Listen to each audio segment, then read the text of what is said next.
Sutrio è riconosciuta da sempre come la patria del mobile. Le radici di questa attività artigianale risalgono a molti secoli fa, quando falegnami ed intagliatori delle numerose botteghe artigiane sceglievano accuratamente il legno più adatto per costruire l'armadio, la credenza ed oggetti di ogni tipo. È molto meglio che lascio gli attrezzi del mestiere a Nicolino, che è un intagliatore, l'erede di un'antica tradizione. Che utensili si utilizzavano e che oggetti si realizzavano?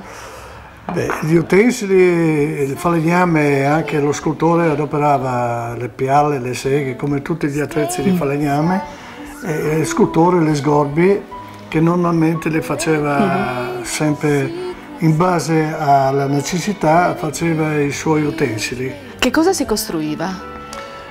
In tempi più vecchi, parlo di bisnonni, di nonni, si faceva solo comò, armadi, e comodini e letti, che andavano giù fino a Mantova, addirittura portavano.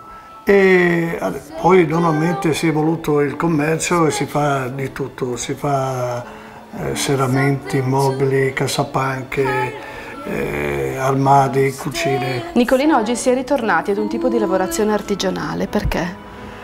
Perché purtroppo la gente, la gente riconosce che normalmente l'industria, tutta la produzione di serie non ha l'anima che ha il pezzo fatto a mano, no?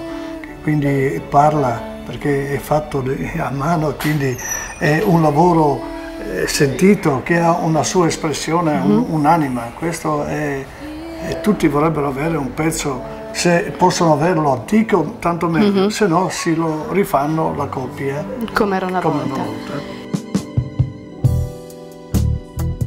La moderna industria del legno ha fatto sì che Sutrio, da paese di marangons, falegnami, diventasse centro regionale del mobile per la specializzazione nella lavorazione del legno.